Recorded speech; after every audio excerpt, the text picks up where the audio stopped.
தளபதி 68 இப்போ வெங்கட் பிரபு அப்படின்னு முடிவாயிருக்கே, அது உறுதி செய்யப்பட்ட ஒன்று எடுத்துக்கலாமா?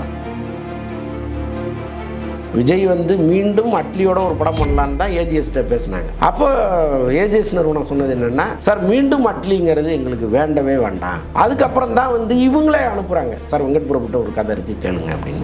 விஜய் அரசியலில் வர இருக்காரு சார். இந்த நேரத்தில் மாநாடு படம் பார்த்துட்டு தான் வெங்கட் பிரபு பாராட்டினா சொன்னப்பட்டுச்சு. அப்போ இந்த கதைக்களம் ஒரு அரசியல் சார்ந்த கதைக்களமாக இருக்க வாய்ப்பு இருக்கா சார்? நிச்சயமாக இன்றைய தேவைக்கு அவருக்கு ஒரு அரசியல் படம் முக்கியம். ஏன்னா ஆனால் வெங்கட் பிரபு யுவன் இல்லாமல் படமே பண்ண மாட்டார். அப்படி இருக்கும்போது இதை வெங்கட் பிரபு ஏற்றுப்பாரா சார்? ஆனால் இந்த படம் அறிவிக்கப்பட்ட உடனே அனிருத் செஞ்சது என்னன்னா, எங்கெல்லாம் சந்தர்ப்பம் கிடைக்குதோ அங்கெல்லாம் விஜயை சந்திப்பது, ஞாபகப்படுத்துறது, நான் இருக்க மறந்துடாதீங்கிறத, அந்த மாதிரி பல விஷயங்கள் நடந்திருக்கு. அஜித் அவர்கள் AK62 டைட்டில் விட்டாங்க. அதற்கப்புறம் என்ன நடக்குன்னு தெரியல. இன்னும் கதையை கேட்டாரா என்னன்னு தெரியல. சென்னை திரும்பிட்டாரு.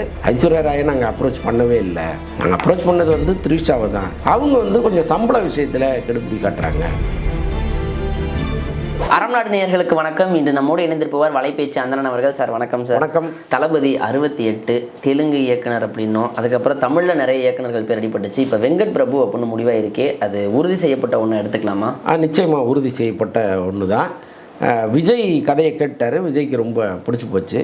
இப்போ அதற்கப்புறம் மற்ற விஷயங்கள்லாம் அவங்க பேசணும். இப்போ எல்லாருக்குமே ஒரு கேள்வி வரும், வெங்கட் பிரபு வந்தாருன்னா கூடவே பிரேம்ஜி வருவார், கூடவே யுவன் சங்கர் ராஜா வருவார். இப்போ விஜய்க்குன்னா அனிருத்து தான் ரொம்ப பிடிக்கும், இது என்ன அப்படிங்கிற மாதிரி ஒரு கேள்வி ஒன்று இருக்குது. ஆனால் முதல் கட்ட தகவல் என்ன சொல்கிறாங்கன்னா, அனிருத்தை வந்து கிட்டத்தட்ட ஃபிக்ஸ் பண்ணிட்டாங்க படத்தில் அப்படின்னு சொல்கிறாங்க. பிரேம்ஜியெல்லாம் ஆட்டோமேட்டிக்காகவே பட நிறுவனமே, சார் கொஞ்சம் பார்த்துங்க, ஏன்னா இது விஜய் சார் படம், நாங்கள் இவ்வளோ இன்வெஸ்ட் பண்ணுறோங்கிற மாதிரி அவங்களாம் பேசியிருப்பாங்க. படத்துக்கு காமெடி ஒரு வேளை யோகி பாபு வேணும்னாலோ அல்லது வேறு ஆட்கள் வேணும்னாலோ அவங்க பேசி நிச்சயமாக உள்ளே கொண்டு வந்துடுவாங்க. அங்கே தெலுங்கு இயக்குனர் தான் ஓகே சொல்கிறாரு அப்படிங்கிற மாதிரி பேசியிருந்தோம் சார். அப்படியா இருக்கும்போது கஸ்டடி படம் உங்களுக்கே தெரியும் எந்த மாதிரியான விமர்சனங்களை பெற்று விடுதுன்ட்டு, வெங்கட் பிரபுக்கு விஜய் ஓகே சொல்வதற்கான காரணம் என்ன சார்? இது அந்த கஸ்டடி ரிலீஸுக்கு முன்னாடி பேசப்பட்ட விஷயம் அது. இப்போ கஸ்டடி வந்து ரெண்டு பேருக்குமே நிச்சயமாக ஒரு அதிர்ச்சியாக இருக்கும். நான் பட நிறுவனத்துக்கு அந்த அதிர்ச்சி இருக்கும், விஜய்க்கும் அந்த அதிர்ச்சி நிச்சயமாக இருக்கும். பட் என்ன இருந்தாலும் கதை சரியாக இருக்கிற பட்சத்தில் இயக்குனருக்கு வந்து புதுசாக வேலை கற்றுக்கிட்டு அவர் செய்ய போகிறதில்ல. ஒரு நல்ல கதையாக அமைஞ்சிருச்சுன்னா ஒரு டைரக்டர் அந்த படத்தை வேறு மாதிரி கொண்டு வந்துட போகிறார். பட் விஜய்க்கு சொன்ன கதை அவ்வளோ சிறப்பான கதையாக இருக்கும்னு நினைக்கிறேன். ஏன்னா ஏஜிஎஸ் நிறுவனம் கேட்டுட்டு அவங்களுக்கு ரொம்ப பிடிச்சி போய் தான் விஜய்கிட்ட அனுப்பியிருக்காங்க. அது ஒன்று இருக்குல்ல. ஏன்னா விஜய் வந்து மீண்டும் அட்லியோட ஒரு படம் பண்ணலான்னு தான் ஏஜிஎஸ்கிட்ட பேசினாங்க. அப்போ ஏஜிஎஸ் நிறுவனம் சொன்னது என்னென்னா, சார் மீண்டும் அட்லிங்கிறது எங்களுக்கு வேண்டவே வேண்டாம், ஏன்னா நாங்கள் ஏற்கனவே வந்து ரொம்ப அனுபவிச்சிட்டோம் வர வச்சுட்டு அப்படின்ட்டு அவங்க பிடிவாதமாக அதை மறுத்துட்டாங்க. அதுக்கப்புறம் தான் வந்து இவங்களே அனுப்புகிறாங்க, சார் வெங்கட் பிரபுட்ட ஒரு கதை இருக்குது கேளுங்க அப்படின்னு. அப்போ கேட்டுட்டு அவர் ஓகே பண்ணிடலாம் அப்படின்னு சொல்கிறார். அதுக்கப்புறம் தான் கஸ்டடி வருது. சினிமாவில் அதெல்லாம் சகஜம். விஜய் அரசியலில் வர இருக்காரு சார். இந்த நேரத்தில் மாநாடு படம் பார்த்துட்டு தான் வெங்கட் பிரபு பாராட்டினா சொன்னப்பட்டுச்சு. அப்போ இந்த கதைக்களம் ஒரு அரசியல் சார்ந்த கதைக்களமாக இருக்க வாய்ப்பு இருக்கா சார்? நிச்சயமாக இன்றைய தேவைக்கு அவருக்கு ஒரு அரசியல் படம் முக்கியம். ஏன்னா அவருடைய எதிர்காலம் அரசியலை நோக்கிங்கிற மாதிரி கிட்டத்தட்ட அவரே ஒரு முடிவு எடுத்துட்டார். ஸோ அப்படி இருக்கும் பொழுது என்னெல்லாம் வந்து அதில் ஒரு 4 ஓட்டாக மாற்றுமா, ஒரு காட்சி, அந்த காட்சியை பார்த்துட்டு ஒரு 10 ஓட்டு வந்துச்சுன்னா அது அவருக்கு லாபம் தானே. ஸோ அப்படி தான் எல்லாருமே நினைப்பாங்க. வெங்கட் பிரபுவும் வந்து அந்த போன படத்தில் மாநாடு படத்தில் வந்து பொதுவாக காலங்காலமாக நம்ம வந்து இஸ்லாமியர்களை தமிழ் சினிமா வேறு மாதிரி தான் காமிச்சிட்ருக்கு. ஸோ அப்படி இருக்கும் பொழுது இஸ்லாமியர்கள்னால் இப்படி தான் காமிக்கணுமா, நான் வேறு மாதிரி காமிக்கிறேன்னு அவர் காமிச்சார். அது வந்து பெரிய அளவில் பேசப்பட்டுச்சு. அதற்கு ரொம்ப முக்கியமான காரணம் வந்து லியாகத் அலிகான். அவர் வந்து விஜயகாந்துக்கு பல படங்களுக்கு டைலாக் எழுதினவர். அவர் வந்து இந்த கதையில் உட்காந்து நிறைய மாற்றங்களை உருவாக்கினார். ஆக்சுவலாக ரொம்ப டீட்டெயிலாக சொல்லணும்னா, இந்த கதையில் சிம்பு வந்து வெங்கட் பிரபு சொன்ன கதையில் அவர் இளைஞரணி தலைவராக வருவாராம், ஒரு கட்சியின் இளைஞரணி தலைவராக. அவருக்கு வந்து சிஎம் தெரியாதுங்கிற மாதிரி கதை வந்ததுன்னா அது ரொம்ப அபத்தமாக இருக்கேங்க, அது எப்படி ஒரு இளைஞரணி தலைவராக அவர் நீங்கள் காமிக்கிறீங்க அப்படின்னு அவர் தான் வந்து வெளிநாட்டிலேருந்து வர்ற ஒரு பையனாக காமிச்சிருக்கிறார். ஒரு கல்யாணத்துக்காக வராங்க அப்படிங்கிற மாதிரி அதை வந்து கொண்டு வந்திருக்கார். ஸோ அது மாதிரி நிறைய மாற்றங்களை உள்ளே கொண்டு வந்து தான் மாநாடு வந்து ஒரு வடிவத்துக்கு வந்துச்சு.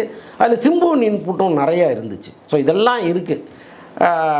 பொதுவாக சினிமாவில் வந்து ஒரு டைரக்டர் பேரை போட்டுக்கிட்டாருன்னா அவருக்கு பின்னாடி நிறைய உழைப்பவர்கள் வேறு ஆட்களாக இருப்பாங்க. ஸோ அது ரொம்ப சகஜம்தான். பட் அப்படி தான் இதுவும் நடந்திருக்குன்னு வச்சுங்களேன். ஸோ இந்த படத்துலையும் அப்படி ஒரு அரசியல் பேஸ்டான கதையாக இருந்ததுன்னா அதற்கேற்ற ஆட்களை அவர் கூட கொண்டு வந்து வச்சு டியூன் பண்ண போகிறாரு, அவ்வளோதானே. சார் சொல்லும்போது சொன்னீங்க இப்போ தளபதி 68க்கு வந்து ஏறக்குறைய அனிருத்தை முடிவு பண்ணிட்டாங்க அப்படின்னு. ஆனால் வெங்கட் பிரபு யுவன் இல்லாமல் படமே பண்ண மாட்டார். அவருடைய ஒரு படத்துக்கு மட்டும்தான் பிரேம்ஜி அவர்கள் மியூசிக் போட்டிருக்காருன்னு நினைக்கிறேன் சார். அப்படி இருக்கும்போது இதை வெங்கட் பிரபு ஏற்றுப்பாரா சார்? இது வந்து ஒரு முக்கியமான கேள்வி தான். ஆனால் இந்த இடத்துல ஒரு சுவாரஸ்யமான ஒரு தகவல் சொல்லலாம். இப்போ வெங்கட் பிரபு வந்து ஒரு படம் பண்ண வந்துட்டார் அப்படின்னாலே, அவங்க வெங்கட் பிரபுடைய அப்பா இளையராஜா இவங்க எல்லாமே எப்படி ஒரு நட்போடு இருந்து சென்னையில் ஒரு பெரிய இடத்துக்கு வந்தாங்களோ, அந்த அடுத்த தலைமுறை இருக்குல்ல, அவங்களுக்கான ஃப்ரெண்ட்ஷிப் வந்து அதே மாதிரி இருக்குது. அது ரொம்ப ஆச்சரியமான ஒரு விஷயம். இப்போ RD Bhaskar family, Gangai Amaran family, Ilaiyaraaja family 3 பேருமே அசம்பிள் ஆயிடுவாங்க. இப்போ வெங்கட் பிரபு படம்னா இப்போ மாநாடே எடுத்துங்களேன், கார்த்திக் ராஜா, பவதாரிணி, யுவன் சங்கர் ராஜா, பிரேம்ஜி, அவ்வளோ பேரும் உள்ளே வந்துடுவாங்க. உள்ளே வந்து யுவன் தான் மியூசிக் டைரக்டராக வெளியில் தெரிஞ்சால் கூட அவருக்கு உதவியாக இருந்து இவங்க ஒர்க் பண்ணுறது இருக்குல்ல, அது வந்து பிரமாதமாக இருக்கும். ஸோ அதனால தான் வெங்கட் பிரபு படங்களில் இந்த பேக்ரவுண்ட் மியூசிக்கெல்லாம் ரொம்ப வித்தியாசமாக இருக்கும், தனியாக இருக்கும். ஸோ இந்த படத்தை பொறுத்தளவுக்கு அனிருத் வந்து ரொம்ப பிஸியாக இருக்கார். அனிருத் வந்து பல படங்களை வேண்டான்னு ஒதுக்கிட்டு இருக்கார். ஆனால் இந்த படம் அறிவிக்கப்பட்ட உடனே அனிருத் செஞ்சது என்னென்னா, எங்கெல்லாம் சந்தர்ப்பம் கிடைக்குதோ அங்கெல்லாம் விஜயை சந்திப்பது, அதாவது வாய்ப்பு கேட்குறதில்ல, ஞாபகப்படுத்துறது, நான் இருக்க மறந்துடாதீங்கிறத. அந்த மாதிரி பல விஷயங்கள் நடந்திருக்கு. அனிருத் வந்து இப்போ இந்த கிரிக்கெட்டு மேட்ச் நடந்தது இல்லையா, அங்கே வந்து வெங்கட் பிரபு வந்திருக்கிறாரு, கல்பாத்தி அகோரம் ஃபேமிலி வந்திருக்கு. டக்குன்னு அங்கே வந்து அனிருத் அசம்பிள் ஆகிட்டார். அசம்பிள் ஆகி அவங்கள்ட்ட பேசி டக்குன்னு வந்து தன்னை ஞாபகப்படுத்த வைக்கிறது. ஸோ இந்த மாதிரி ஒரு பக்கம் விஜய்கிட்ட பேசுகிறது. ஸோ இதெல்லாம் ஒரு பக்கம் கேம்பெயின் பண்ணுற மாதிரியே பண்ணியிருக்காரு. ஸோ அதெல்லாம் தொடர்ந்து தான் இதுக்குள்ளே அனிருத் வந்திருக்கார். ஓகே சார், வெங்கட் பிரபு படங்களில் யுவன் சங்கர் ராஜா எந்த மாதிரி பிஜிஎம்ஸ் கொடுத்துருக்காருங்கிறது நமக்கு நல்லாவே தெரியும் சார். ஆனால் இன்னைக்கு டேல அனிருத் தான் டாப்பில் இருக்க ஒரு மியூசிக் டைரக்டர். அப்போ விஜயோடைய தேர்வு யாராக இருக்கும்? நேரடியாக அனிருத் தான். அது கிட்டத்தட்ட கன்ஃபார்ம். இப்போ நான் என்ன சொல்கிறேன்னா, இதற்குள்ளே அனிருத் எப்படி வந்தாருங்கிறதுக்கான வழியை நான் சொல்கிறேன். அனிருத் வந்துட்டார், அதில் ஒன்றும் டவுட்டே கிடையாது. அவர் தான் அது மியூசிக் பண்ணுறாரு. இருந்தாலும் இந்த நேரத்தில் இந்த மாநாடுடைய பிஜிஎம் இருக்கு இல்லையா, அதை மட்டுமே தனியாக எடுத்து பல இடங்களில் போட்டுக்கிட்டு இருந்தாங்க. ரேடியோவில் அந்த பிஜிஎம் மட்டுமே ஓடிக்கிட்டு இருக்கும். ஸோ அந்தளவுக்கு நிறைய பாரில் அதை எடுத்து போட்டுக்கிட்டு இருந்தாங்க. அப்படி ஒரு ஸ்பீடு இருக்கும் அதில். அவ்வளோ அழகாக பண்ணியிருந்தார். பட்டு என்ன இருந்தாலும் பிஸ்னஸ்ஸு அப்படின்னு பார்க்கும்பொழுது யுவன் விஜய் காம்பினேஷனுக்கு ஒரு பிஸ்னஸ் இருக்கும் சாங்குக்கு. யுவன் விஜய் அனிருத்துங்கும் போது வேறொரு பிஸ்னஸ் இருக்கும். ஸோ பிஸ்னஸாக தானே பார்ப்பாங்க சினிமாவில், அது ஒன்றும் இருக்குல்ல.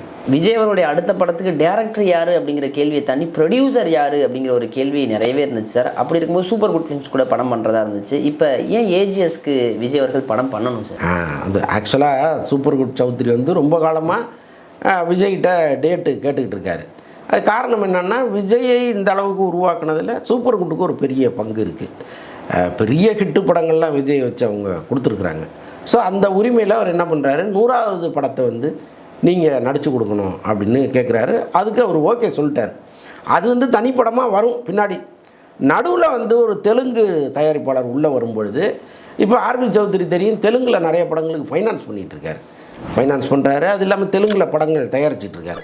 ஸோ இப்போ அவர் என்ன பண்ணுறாரு, நம்ம 2 பேரும் சேர்ந்து இந்த படத்தை தயாரிச்சிடணும்னு நடுவில் இன்னொரு படமாக தான் விஜய் படம் வருது. 100வது படங்கிறது வேறு, அதுக்கு தனியாக டேட்டு கொடுக்குறாரு அவர். ஸோ இப்படிப்பட்ட சூழ்நிலையில் தான் இந்த தெலுங்கு இயக்குனரை கூப்பிட்டு வராங்க. இப்போ நான் கடைசியாக கேள்விப்பட்டது என்னென்னா, அந்த கதை வந்து விஜய்க்கு பிடிக்கல, அதனால் வந்து தள்ளி வச்சுட்டு நீங்களே வேறு டைரக்டர் சொல்லுங்கள் சார் அப்படின்னு சொல்லியிருக்கிறாரா. இல்லைனா நான் சொல்கிறேன் உங்களுக்கு வேறு ஆள் அப்படின்னு சொல்லியிருக்கிறாரா. அது வரைக்கும் தான் இப்போதைய தகவல். ஓகே சார், அப்போ அடுத்த படம் சூப்பர் குட் ஃபிலிம்ஸ்க்கு கொடுத்தாலும் அட்லியை கண்டிப்பாக அவங்க ஓகே பண்ண முடியாது சார். ஏன்னா அட்லியோட சேலரி அங்கே ரொம்ப அதிகமாக வாங்கிட்டு இருக்காரு. சூப்பர் ஃபிலிம்ஸ் ஒத்துப்பாங்களா? இல்லை, அதுக்கு வாய்ப்பே கிடையாது. அட்லி வந்து அவங்களாம் இன்னொன்று சூப்பர் குட் சௌத்ரி வந்து ரொம்ப ரொம்ப சிக்கனமான ஒருத்தர். அந்த படத்திற்கே என்ன தேவையோ அதை செய்வாரை தவிர, உங்களுக்கு ஒரு டைரக்டரு அவருக்காக இவ்வளோ பணத்தை கொண்டு வந்து கொடுக்கணும் அப்படின்லாம் அவர் நினைக்க மாட்டார். ஆனால் இன்றைக்கி வந்து விஜய் சார்பாக அவர்கிட்ட பேசுகிறவங்க, சார் காலம் மாறி போச்சு, இன்றைக்கி இயக்குனர் வந்து ஒரு 30 கோடி 40 கோடி கேட்டால் நீங்கள் தயங்காமல் கொடுக்கணும், அப்படி ஒரு காலம் அது மாறி போச்சு அப்படின்லாம் அவர்கிட்ட சொல்லிகிட்டு இருக்காங்களாம். ஸோ அதனால் அவர் மாறுவதற்கு வாய்ப்பு இருக்குது. எப்படி இருந்தாலும் அட்லியோட அவர் ஜாயின் பண்ணி படம் பண்ண மாட்டார். ஓகே சார், தளபதி அவர்களை பேசும்போது இவரை பேசாமல் இருக்க முடியாது. அஜித் அவர்கள் AK62 டைட்டில் விட்டாங்க. அதுக்கப்புறம் என்ன நடக்குன்னு தெரில. May 1st வீக்கே ஷூட் போயிடுவான்னு சொன்னாங்க. ஆல்மோஸ்ட் ஜூன் வந்துடும் போது இருக்குது சார். என்ன சார் நிலவரம்? அதான் அவர் இன்னும் கதையை கேட்டாரா என்னன்னு தெரில. சென்னை திரும்பிட்டார். மகிழ் திருமேனிட்ட அந்த முழு ஸ்கிரிப்டையும் அவர் கேட்கணும். அதுதான் இப்போது பெண்டிங்கில் இருக்குது. கேட்டாரா என்னன்னு தெரியல. இதற்கிடையில் இந்த படத்தினுடைய மற்ற டெக்னீஷியன்ஸு, நடிகர்கள் அது அவங்களெலாம் செலக்ட் பண்ணுற வேலைகள் போயிட்டுருக்கு. அதில் ஐஸ்வர்யா ராய் நடிக்கிறதா ஒரு தகவல் ஒன்று வெளியில் வந்துச்சு. அது மட்டும் தவறான தகவலுங்கிறது இப்போ நம்ம கடைசியாக விசாரித்தப்போ சொல்கிறாங்க. ஐஸ்வர்யா ராயை நாங்கள் அப்ரோச் பண்ணவே இல்லை. நாங்கள் அப்ரோச் பண்ணது வந்து த்ரிஷாவை தான். அவங்க வந்து கொஞ்சம் சம்பள விஷயத்தில் கெடுபிடி காட்டுறாங்க. அது மட்டும் பேச்சுவார்த்தை போயிட்டுருக்கு அப்படின்னு சொல்கிறாங்க. இன்னும் கிட்டத்தட்ட ஃபைனல் ஆயிருங்கிற மாதிரி சொல்கிறாங்க. இல்லை, இந்த திரைப்படம் பொங்கலுக்கு வர வாய்ப்பு இருக்கா சார்? ஐ மீன் அஜித்தோட AK62 சொல்கிறேன் சார். அதுக்கு வாய்ப்பு இல்லை. ஏன்னா இன்னும் ஷூட்டிங்கே போகலை அவங்க. இன்னொன்று மகிழ் திருமேனி கொஞ்சம் சுலவான டைரக்டர் அவர்.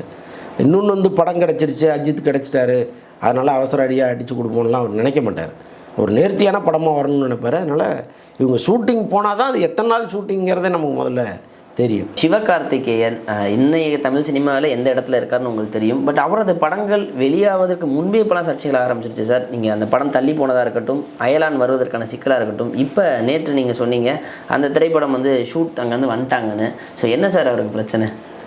அது வந்து இப்போ அவருடைய படங்கள் ரிலீஸ் ஆகும்போது ஏற்படுகிற பிரச்சனைங்கிறது வேறு. அது வந்து அவரை பின்தொடர்கிற பிரச்சனை அது. அதுலேருந்து அவர் எப்போ வெளியில் வர போகிறாருன்னு தெரியல. ஏன்னா அவருடைய படங்கள் தொடர்ந்து அந்த ரிலீஸ் நேரத்தில் பழைய ஃபைனான்ஸுக்காக ஒரு கட்டையை போடுவாங்க. அப்போ பேச்சுவார்த்தை நடத்தி அந்த படத்துக்கு ஒரு சிறு தொகையை கொடுத்துட்டு மிச்சத்தை அடுத்து வாங்கிக்கம்பாங்க. இதனால் அது தொடர்ந்துகிட்டே இருக்கு. அது ஒன்றும் புதுசு கிடையாது. இண்டஸ்ட்ரியில் பல ஹீரோக்களுக்கு நடக்கிற விஷயந்தான்.